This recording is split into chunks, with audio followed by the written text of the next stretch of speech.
For today's video guys, mga legit na utangan platform naman yung pag-uusapan natin kung saan sobrang bait ng kanilang mga agent kahit overdue ka na sa kanila. Hindi lang sila basta legit, kundi napakababa din ng kanilang monthly interest at sobrang makatarungan na kanilang interest, no? And nag-offer din sila ng 1 month up to 12 months na repayment term.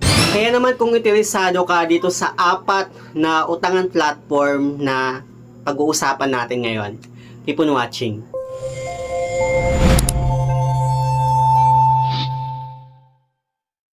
Hello guys, it's Sir Mariano and welcome back to my YouTube channel.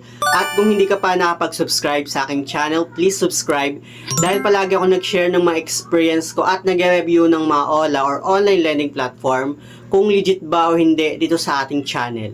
So, pag-uusapan nga natin itong apat na legit na utangan platform na based on my personal experience guys, sobrang bait na kanilang mga agent kahit na overdue na ako sa kanila. Pero bago natin simulan itong topic natin ngayon, gusto ko lang sabihin sa inyo na hindi po ako sponsor nitong apat na legit na utangan platform na babanggitin ko dito sa ating topic ngayon. Ito ay based lang naman on my personal experience na gusto ko lang i-share sa inyo para magkaroon din kayo ng idea about nga dito sa mga utangan platform na to.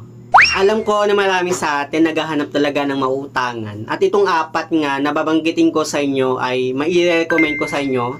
So, unahin na natin itong si Tala. And alam nyo ba no, na si Tala ay isa sa mga first na loan application na inutangan ko way back 2023. And nag-start ako from 2,500 na credit limit. Tumaas siya, naging 3,000. And then, naging 3,500, naging 4,000. Pero dito, hindi na siya tumaas. Nagdiretso ng 4,000 hanggang April, June, August.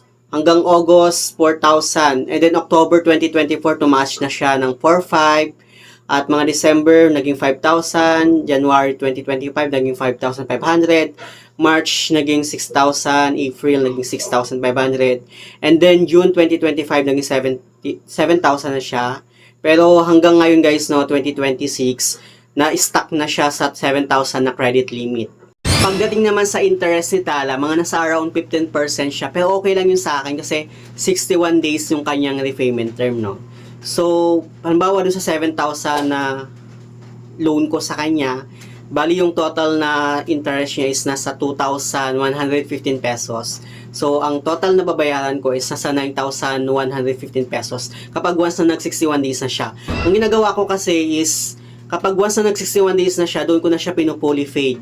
So, hindi ka pipilitin ni Tala kung kailan ka magbabayad, no? Basta 61 days, kailangan mag-fully fade mo na siya. Pwede, ang maganda dito kay Tala guys kapag once na ayaw mo naman siyang tapusin ng 61 days. Halimbawa, 61 days yung pinili mong repayment term, pero gusto mo na siyang i-fully paid ng 1 month. So, yung 1 month doon, maliles yung interest niya.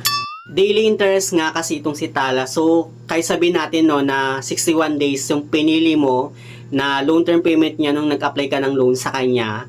Pero, pinuli fade mo na agad siya ng 1 week. Hindi mo na tinapos yung 61 days. So, yung 1 week lang na interest niya, yung babayaran mo. At maliles nga yung 61 days na interest niya.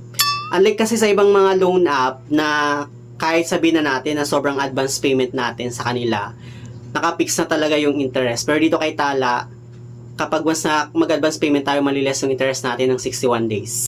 Anyway, dito kay Tala, na-late ako ng payments sa kanya last month, January. Na-overdue ako ng parang 5 days yata yon. Tumawag sa akin yung agent ni Tala and kinausap ako. Sobrang bait po ng agent ni Tala, no? Babae yung nakausap ko.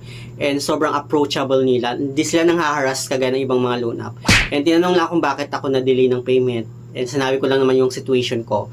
At naintindihan naman nila. Tapos, tinanong ko din sila, no? Kung if ever na mababayaran ko siya sa ganitong day, mai-reloan ko pa ba siya? Sabi naman ng agent, yes, possible na mai-reloan ko pa rin siya. And then nung time na nagbayad na ako ng loan sa kanya, na-approve pa rin ako sa kanya nung nag-apply ulit ako ng loan. Yun nga lang no, hindi tumaas yung credit limit ko, pareho pa rin sa dati, pero para sa akin okay lang, at least na-offeran pa rin ako ng kanyang cash loan. Unlike 'di ba sa ibang mga loan app, na kapag once na overdue tayo, tapos nabayaran na natin. Then pagkabayad natin, hindi na tayo pinautang.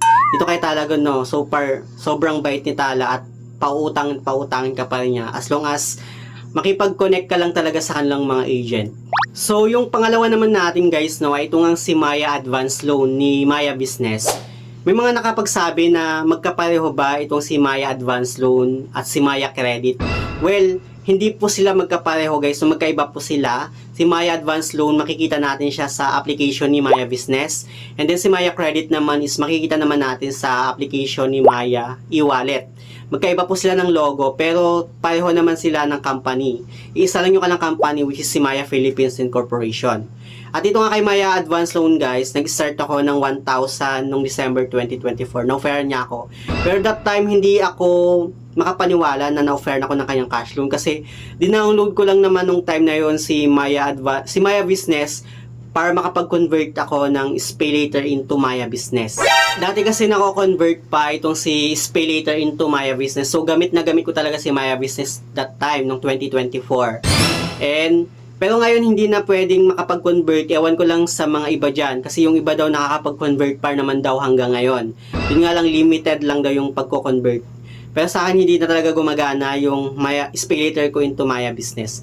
Pero nung December 2024, na-offeran ako ng kanyang cash loan, which is nag-start ako ng 1,000.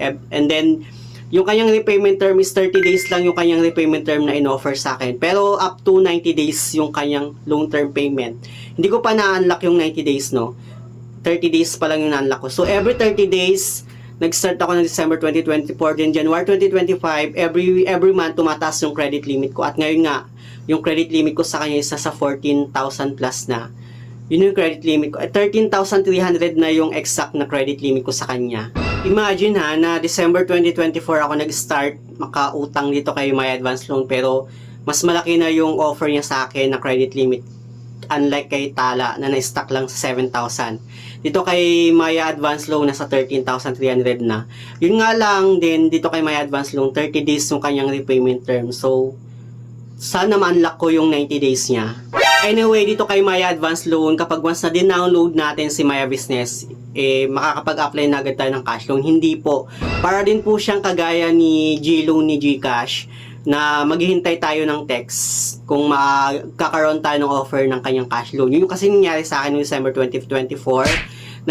Naka-receive ako ng text mula kay Maya Business na may offer nga siya sa akin na cash loan. And so yun, nung time na yun, open ko yung Maya Business ko at doon nga, na-offer nga niya ako ng cash loan na 1,000. Actually, marami akong ginawang vlog about dito kay Maya Advance Loan, paano nga ba ako nagkaroon ng offer, no? Ilagay ko lang dyan sa my description box or sa my comment section yung link. If ever na gusto yung panoorin yung mga vlog ko about kay Maya Advance Loan, paano ako nagkaroon ng offer sa kanya, baka sakali na ma-offeran din kayo. Pagdating naman sa interest ni Maya Advance Loan, sobrang baba ng interest na in-offer niya sa akin, which is nasa 6.5% lang. Pero may mga iba na medyo malaki din, nasa 9% mga yan. Pero sa akin so far, nasa 6.5% siya. So, okay na okay yun sa akin, no? At dito nga no, na-overdue nga ako sa kanya nung December 2025, na-overdue ako sa kanya. Mga nasa 1 week yata yung overdue ko. Basta meron akong ginawang vlog about dito kay Maya Advance Loan, yung overdue ko sa kanya. Ayun yung kanyang thumbnail, or ilalagay ko lang dyan sa may description box or sa may comment section yung link if ever na gusto nyo yung panoorin, kung para magkaroon kayo ng idea kung ano ba yung nangyari kapag once na overdue tayo sa kanya. So dito naman tayo sa pangatlo, which is itong SpayLater ni Shopee. Yes, kasama po si Shopee sa mga topic natin ngayon, no? Kasi dati nga, noong 2024, nako-convert pa nga yung SpayLater into cash ni Shopee. Hindi ako ma-approve sa S-Loan ni Shopee kahit may offer naman siya sa akin. Pero yung SpayLater ko, tumataas yung credit limit ko sa kanya at nasa 21,000 na yung credit limit ko. At every month ko siyang binabayaran. So far okay talaga sa akin itong si Shopee SpayLater kasi nagagamit ko talaga siya. Lalo na sa mga groceries ko. Nung time nga na hindi ako makapag-convert na ng SpayLater into cash. Anyway, may ginawa akong vlog about dito kay Shopee SpayLater kung saan na-overdue ako sa kanya at permanent restricted na yung account ko sa kanya. So, andun lahat ng mga sinabi ko. If ever na gusto nyo panoorin, ilalagay ko lang dyan sa may description box or sa may comment section yung link. Ayan yung kanyang thumbnail, guys. Bagong upload lang din naman yun siya, so pwede nyo siyang, madali nyo lang siyang mahanap dyan sa mga video ko. Yes, sobrang bait po ng agent ni Shopee. Sinasagot ko talaga yung mga call nila. And then, may nakausap nga ako na babae at tinatanong lang din naman kung bakit ako na-delay ng payment, kung kailan ako makapag-settle ng payment, at kinausap ko naman sila, sinagot ko din naman sila. So, sobrang talagang approachable din ng mga agent ni Shopee. Hindi po sila nangaharas katulad ng ibang mga agent. Kasi may mga nakapagsabi no na nangaharas daw itong agent ni Shopee through text. Pero sa akin, para sa akin no, sobrang bait po ng mga agent ni Shopee. So, dito na tayo sa pinaka-last, which is isa siya sa mga favorite ko talaga sa lahat. At alam kong baka alam nyo na no, which is ito ngang si Bilis. Guys, alam nyo ba na nag-start ako ng 2,500 na credit limit kay Bilis? Pero ngayon, nasa 43,000 plus na yung credit limit ko sa kanya. At nagamit ko yung lahat, no? At meron akong ginawang vlog about dito kay Bilis kung paano ko napataas yung credit limit ko sa kanya. Ayan yung kayong thumbnail. Shinare ko dyan yung mga idea ko or mga tips para baka sakali na kapag once na ginawa nyo, baka tumaas din yung credit limit nyo sa kanya. Yes guys, no, naka-multiple loan ako dito kay Bilis and isa yun siguro sa mga possible reason kung bakit tumataas yung credit limit ko sa kanya. And pagdating naman sa kanyang monthly interest, sobrang baba lang talaga, which is nasa 3.9% lang yung kanyang monthly interest.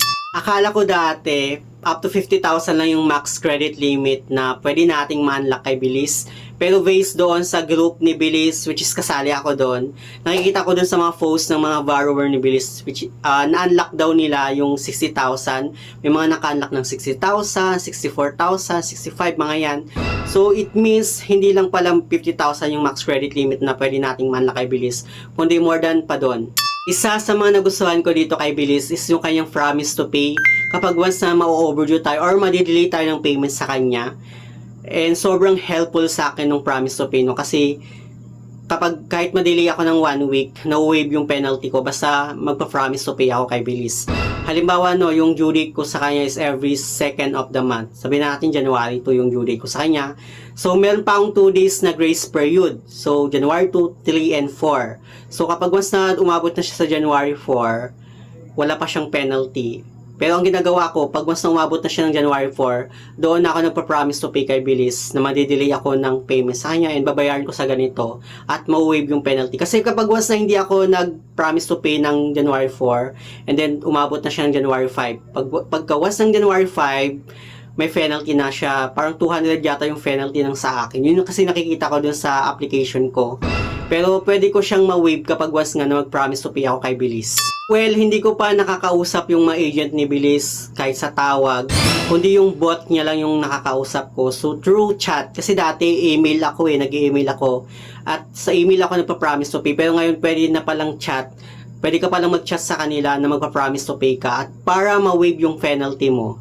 So, yun yung nagustuhan ko dito kay Bilis kasi sobrang bait nitong loan app na to. Hindi lang siya basta loan app, no? Kundi isa rin siyang buy now, pay later. Talagang sobrang aalagaan ko siya kasi ang daming beses ko talagang na-delay ng payment. At buti na lang talaga at meron siyang promise to pay na wala sa ibang mga loan app. Kasi dito kay Bilis, kapag basta promise to pay ka, grabe, ma-waive talaga yung penalty mo kahit ma-overdue ka ng 1 week sa kanya. So, sa mga merong Bilis account dyan at may mga utang dito kay Bilis, paki-comment dong below dyan sa may comment section kung ano yung experience nyo sa loan app na to, no? Basta para sa akin, isa si Bilis sa mga favorite ko na loan app. Yun lang naman gusto kong i-share about dito sa apat na legit na utangan platform na hindi lang basta legit, kundi sobrang bait din nila kahit overdue ka sa kanila. Anyway, yun lang naman. Sana meron kayong natutunan dito sa ating panibagong topic ngayon. Sa mga hindi pa pala nakapag-subscribe sa aking YouTube channel, please don't forget to like, share, and subscribe. Click the notification bell para lagi kang updated sa aking mga susunod na video. Thank you guys, thank you for watching, and see you on my next video. Bye!